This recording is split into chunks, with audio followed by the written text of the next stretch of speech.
been a while, but West Ham are actually about to go and play a game of football. Bloody hell, it's been ages, isn't it? It's been 2 weeks, but it felt like 2 months. Well, actually, in fact, it's because of March, isn't it? March, I think we've played 2 games. It's just, yeah, been quite painful, really, hasn't it? To this period of this, and I've got to be honest, this season hasn't been the best. This is not just because of West Ham. Just think in general, football hasn't been that great this season.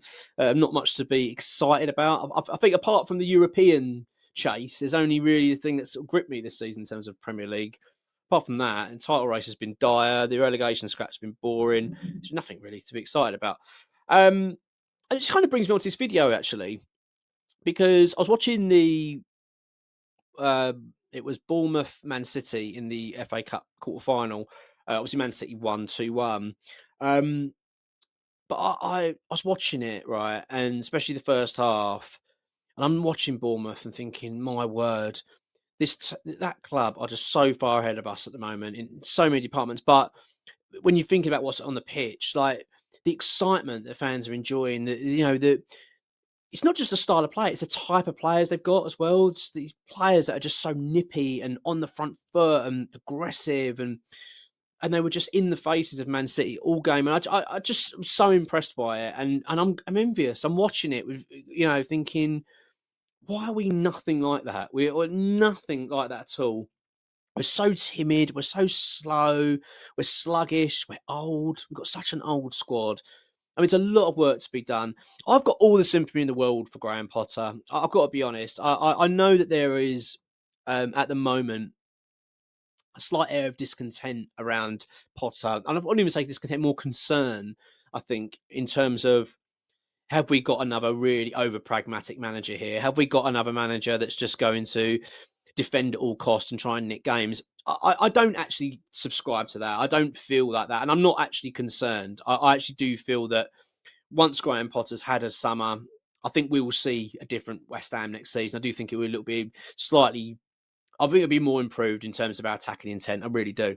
But that being said, it doesn't take away from the fact that Graham Potter now needs to show more in terms of what we can expect to see under his management. I think he's been outstanding in terms of how he's got the grips with these players and got them organised. I think it's really been impressive because I'm still shaken, I'm going to be honest, by how bad Lopetegui was. I think we need to sometimes remind ourselves of that. Just remember how bad it was before Potter came in, and we were getting absolutely ripped to shreds. They're pretty much in every game, even games we were winning. I was coming away thinking, how did we win that game? We were awful. I think his first win was it Fulham away, if I'm rightly, and I think we won. No, sorry, it was Crystal Palace, wasn't it? Crystal Palace away, and we were awful. We were absolutely dreadful, and somehow we won 2-0.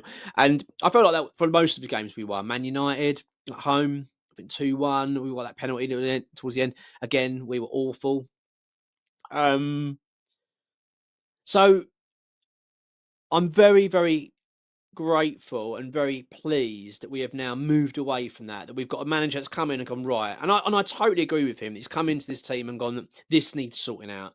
I don't care about the attacking intent at the moment. I've just got to stop conceding goals. We've got to get this defence and sorted out and get these players organised. And he's done that. And he's done. Let's be honest. We saw signs of it after one day on a training ground with Potter. The players looked better.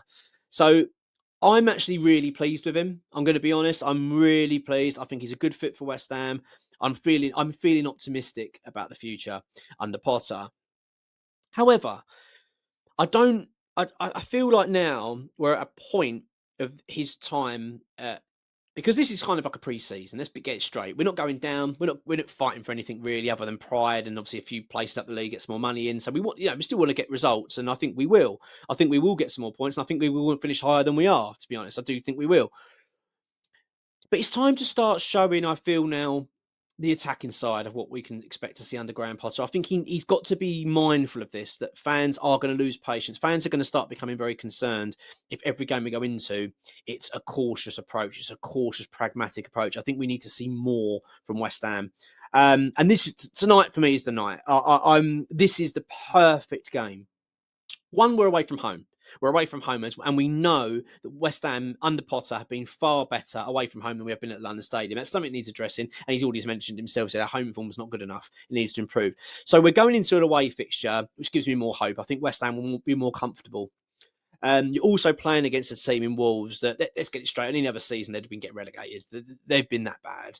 I know we fall into that category as well. I'm not being arrogant. It's no dig at Wolves. We are in that category as well, but we are 9 points ahead of Wolves, and we've been that bad, and they've been that bad, and we're still comfortably ahead of them. So there's no real excuses for me. This is a team that West Ham can get at. And also, as well, like I say, there's no risk. I'd actually rather see West Ham go on the front foot, really try and get goals, and we don't come away with a win. I'd rather see more from West Ham now. I think it's time for the fans to get a bit excited about football again. We haven't had that for a long, long time. And I think it's time. And also, that falls into the category now of our strikers I want to talk about. So, Nicholas Fulkrug's now available for tonight, which is a boost. There's no two ways about it. Having Fulkrug back will be a huge boost to Potter and West Ham. I think he's looked good, actually. I think he looked pretty decent. I've actually been impressed with Fulkrug, really, when he's played. I just don't like the guy in terms of his attitude at times. I've never felt like he's really been happy about this move. It's never been a good fit. It's never felt right. But that being said, when I watched him play, I thought, yeah, he ain't a bad player at all. You know, he's a great finisher, and he's great holding up the ball. He brings others into play. So I'm actually looking forward to seeing him back out there playing, even though I do want to see him sold. So I'm a little bit, as you know, if people watch this channel know, I'm a little bit dubious about him in terms of picking up an injury, and then we think, oh, for Christ's sake, we're trying to sell him now. It's going to be a nightmare. So I don't want him. I don't want him playing 90 minutes every week. I want to, use him sparingly. But it then brings me back to the point of Evan Ferguson. You know, Graham Potter now has two strikers at his disposal. All right, tonight you're not going to have Fulkrug for 90 minutes, so he's not available 100%, but he's available at some point. You can start with him for a period or bring him on for the last half hour, whatever it may be. But Evan Ferguson, he just gone away with Ireland, he's scored. There is no bloody excuse. Stop playing Bowen up front. We don't need to be cautious anymore. We don't need to go into games thinking, oh, just don't lose, don't lose. It actually doesn't really matter now. Just get the fans behind something. I feel like now that's where Potter is at. As I say, in terms of the fan base, though, you need to get the fans excited. West Ham fans are very scarred at the moment. We've had a real torrid period. I know people will always try, from outside, but go, you just won a European trophy a couple of years ago. What are you banging on about? But even that season, we won that European trophy. We were bloody awful. We were in a relegation scrap all season. We were getting battered all the time. It was a really poor season. It was just because we won that trophy, which made it a great season. It's been amazing. We won our first trophy. We had a parade. It was amazing. Memories that I'll cherish forever. But you can't you can't then go, well, we were brilliant all season. No, we weren't good. We were bad. So West Ham fans suffered a really bad season that year. If you forget the trophy win, if you park that. Then the following season, we were bad again. We started well, but we fell apart and we were getting hammered by the end of the season. We were taking some absolute hammerings under David Moyes. David Moyes then goes, then we get in bloody Lopetegui. Somehow, I don't know, somehow I'm trying to make it, I think he was worse than Avram Grant. I mean, Christ almighty. We got it so wrong. So West Ham fans in general are scarred, battered and tired. We need something now. We need something to be excited about. Hence why I'm talking about Bournemouth, because I'm watching them thinking, that's what we need. That is what West Ham fans want. That on the front foot, going for it, going against Man City, saying, yeah, we're going to beat you. We're going to take the game to you and beat you. Yeah, all right, they didn't win it, but they gave a good account for themselves, certainly in the first half.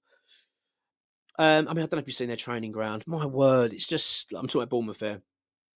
Stunning. It's just... It's embarrassing where West Ham is at the moment in terms of training facilities. I know that's another video. That's another talk for another day.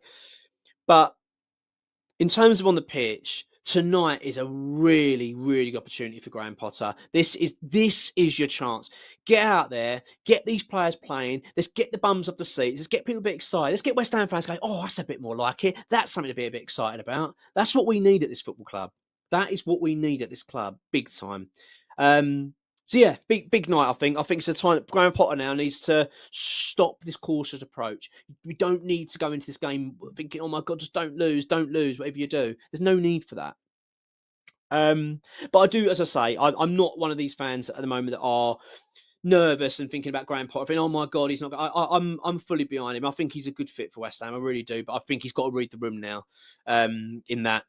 an overly cautious approach against Wolves and just trying to grab a point or something is just not going to go down well. Don't go into it with that mindset. We need to go into this on the front foot, show some aggression, show some belief, and try and get some goals and get some belief back into this side in terms of our attacking intent. Because defensive wise, we're there, attacking wise, we're not. And let's be honest, in terms of having excuses for no strikers, well, that excuse is gone now because we've pretty much got a fully fit squad.